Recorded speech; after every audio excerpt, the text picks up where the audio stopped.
What's up, everybody? Welcome back to a new vlog. Today we are home, and I told you guys on the last video that I picked up a truck bed full of antlers and deadheads that I wanted to show you guys, so I will not make you wait any longer. I just unloaded them here in the garage, so let's take a quick look, throw the phone on the tripod and show you what we got. All right, first things first, this big mule deer deadhead. This was a winter kill that I found in Wyoming a long time ago.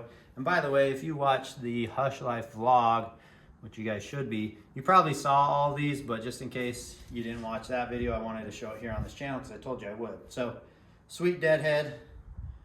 It's got a nice little, I don't know, kickback inline there.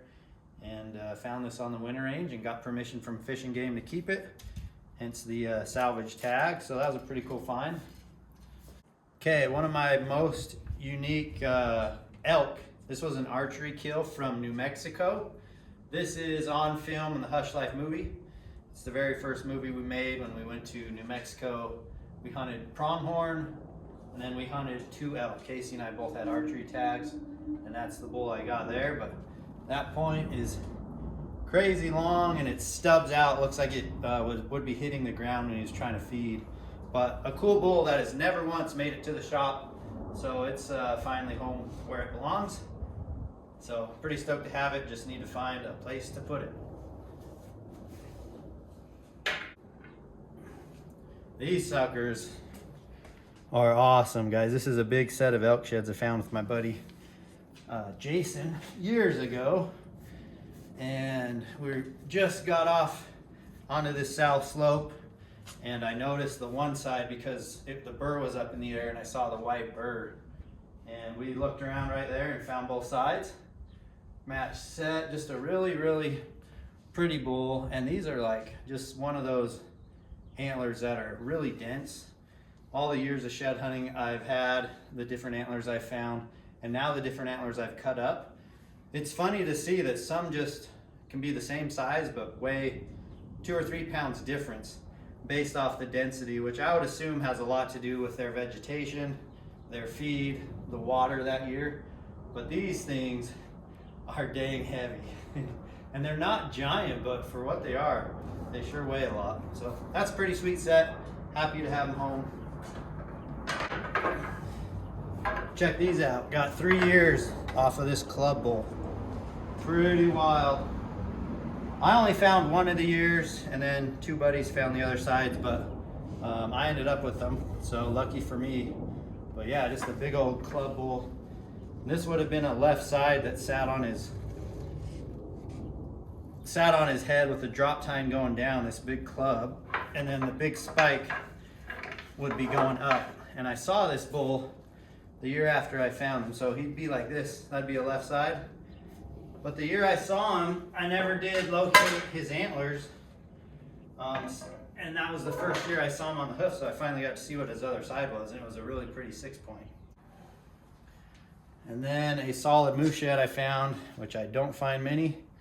And I haven't found them for years, haven't put any effort into them, but moose are fun to find when you get in their zones. You don't find a lot, but when you find them, they're heavy, they're dense, they're super cool antlers and fun to find. So these were all down at Mountain Ops on display for like decoration and whatnot.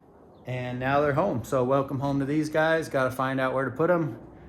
They'll probably just end up in the big stack for now because I got nowhere else to put them and running out of wall space. But wanted to show you guys. And now that we've seen those, we'll just carry on with the vlog.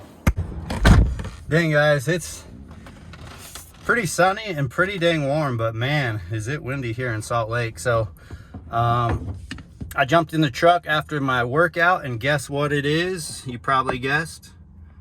Let me set this up. Truck talk after the gym. So I had something happen to me yesterday that reminded me of an old story. And in the moment of this story, and when I would ever tell the story, the reaction I get from people always surprised me. So let's start this yesterday.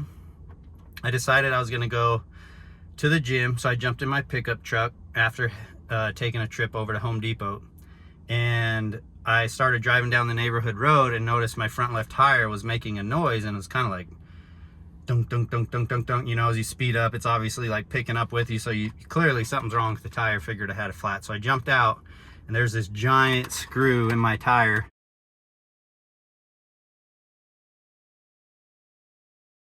And I put a story up on Instagram and it just said something like, goes to Home Depot to pick up nails, goes home, you know, can't buy anything because they didn't accept Apple Pay, still goes home with a nail. So I was lucky, right? And I'm very fortunate because, you know, what I do for work, kind of get to create my own schedule and whatnot. So I understand that the circumstances might be a little different. That's why I'm going to kick it back to a long time ago. It didn't ruin my day. It didn't bother me. It was just one of those things out of my control. Who knows where I got it, at Home Depot, during the construction site? Heck, I don't know. But I got a screw in my tire, and it just like didn't faze me whatsoever. I just drove it to where I bought the tires, a Discount Tire, and I knew that they would take care of it and make, you know, fix it and plug it for me. Sorry, it's so hot. I gotta get these windows down. The location of this place and the moment reminded me of a story. So when I was like 20 years old, I had a Jeep Cherokee. It was a little white one, the square box style, and I was living with my parents, and I woke up early one morning to go fishing. So picture me walking out of my front door, tackle box in one hand, fishing rod in the other, and my car is gone. And if that's ever happened to you, you probably can relate. Like, you're super confused, or like, did I park it? We have like a side of the yard parking, so like, did I park it on the side, like go over there? No, my car is gone, and it sunk in like somebody stole my car.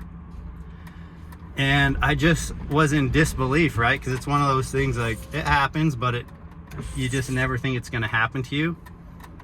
But it did not faze me. Like, you feel disrespected that somebody would just take your property, but at the same time, like, I truly remember, like, there's nothing I could do about it, right? Send a report in, hope it shows up. But the point I'm trying to make is I just didn't let it faze me or throw me off my path or upset me. And I think that's important. Kind of goes back to what Shed Crazy said, is being able to control your emotions, right? So the next day I had work bright and early. I was working at Sportsman's Warehouse. I'm sure it was either 8 or 9 a.m. that the store opened, that I had to be there. So what do? I just laced up my rollerblades and rollerbladed all the way in. And actually had fun. Like, I loved rollerblading. I played roller hockey growing up. So I had these hockey blades, and I rollerbladed to work. So the story is, when I got to work, everybody's just like, dude, what are you doing? Why did you rollerblade into work? Like, oh, you thought you just rollerblade to work today? I'm like, well, my Jeep got stolen. And literally not one single person thought I was telling the truth. And that's because I was telling the story with a smile on my face, positive attitude, and like literally nobody believed me until they noticed I was rollerblading to work every day for like a week. So the moral of the story is, don't let things, or people for that matter, throw you off your path. And sometimes it's hard, and I'm not saying I'm perfect, nobody is, but being able to control your emotions and staying calm even through stressful situations is key, and not letting things ruin like your happiness, your purpose, etc. So that's the moral of the story, guys. Don't let little things bother you or take away your happiness throughout the day. Don't let people affect you too much. Don't hold on to grudges. And yeah, that's another episode of Truck Talk. Hope you guys enjoyed it. Let me know what you think in the comment section. And man, I love the response from Truck Talk. It's been a lot of fun to kind of engage with you guys in comments and maybe share some stories and advice, and maybe somebody could pick up a tip or two. And I'm gaining advice from you guys. So if you have anything along this topic, put it in the comment section, and enjoy the rest of the vlog. Important announcement, something I'm excited about. I'm here with my buddy Jaden. You guys know Jaden. He's been on the vlog many times. So I'll give him the spotlight, but quick story on Jaden and I, for those who maybe didn't follow along before. We met here at the house because him and his wife came over to get some dog chews for their dog. And with that, Jaden always offered to help me cut and sand dog chews. So I think I gave him, like, he contacted me like 3 or 4 times before I was finally like, dude, what's the deal? He's like, oh, I just think I'd it'd be nice to help you. I see you out here working a lot just by yourself. So he started helping with the dog chews. He applied for a job at Hoyt, and I have some connections there. We think that it had something to do with him getting a job at Hoyt. So he worked there for what, a year? Yeah. A little over a year. And then he's kind of moved on to run and manage his business with his wife, where they take care and train horses. Yep. I don't know all the details on that. Full-time horse training business. My wife's really talented, so we do anything from like colt starting to performance training. So that's been really fun. My wife's a nurse as well, so I've been kind of taking over more full-time while she's been working at the hospital. So it's been a nice trade, but also wanted to try and come up with some things to make a little extra cash, and then as well kind of maintain my time. So which leads us to this moment. This moment right here. You guys got any guesses? Just bought himself basically a kit to do pressure washing. Yeah, so he just started a business called, I'll let you say Pressure Wash. So I'm in the military, deployed to Afghanistan, and so forge is something that you do at the end of basic training in the Army, and it just kind of means a lot to me. There's been a lot of experiences in the military that has kind of got me to my life now, and so we created this business, a pressure washing business, where we do concrete and houses and just kind of take care of people's properties. So it's called Forge Pressure Wash. So pretty excited about it. We got the first place to do it. He's gonna do my concrete and my siding today, and you guys can see it's got some wear and tear, especially this side. This is a little newer, and then you'll be surprised. We'll go through and walk you through it, but the siding, how much dirt and dust it collects over the years, yeah, you'll be surprised.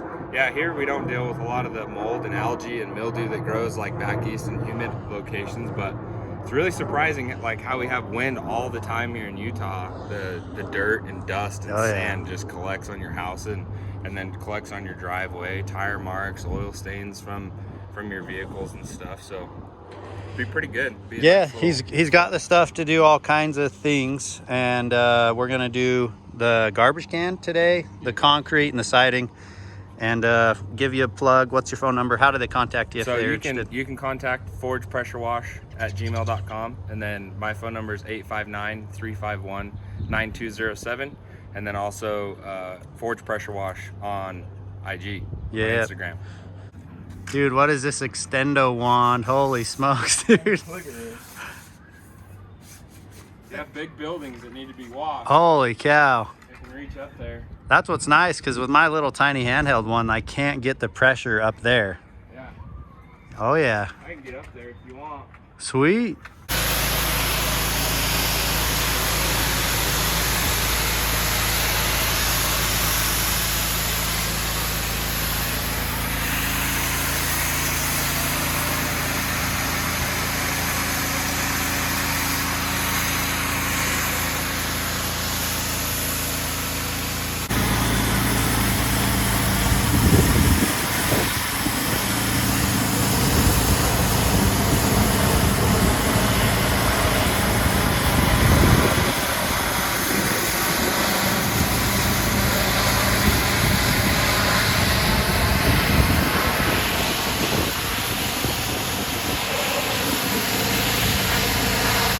All right, guys, update time. Jaden has been going hard on the concrete in the front. He got both the driveways done in the front, and now he's working on my back porch, which honestly is probably the most impressive before and after, because this stuff was so dirty. The apricot tree always falls, all that fruit falls and gets the concrete just a mess and stained, and his pressure washer did a dang good job clearing that up.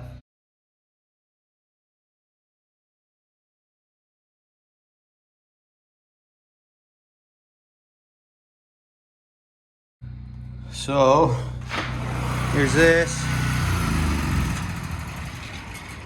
It's so crazy how much dirt.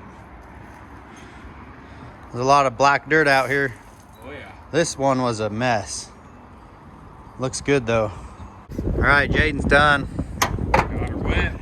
Sorry about the wind, guys. I'm trying to block it, but thoughts on a first test job? It's a lot longer, especially cleaning concrete. It's really dirty, but got the job done. Looks really nice. There's a lot of things that I wish I had, but just starting out, I can't complain, you know? So Yeah. I'm pretty excited about it and just stoked to help people out. Just at least clean concrete, do whatever they need to be able to help them out. Keep their place looking fresh for the spring and summer. I'm about it, man. Spring cleanup. Now it's just all about maintaining it. But it looks really, really good. Stoked, man. Thank you.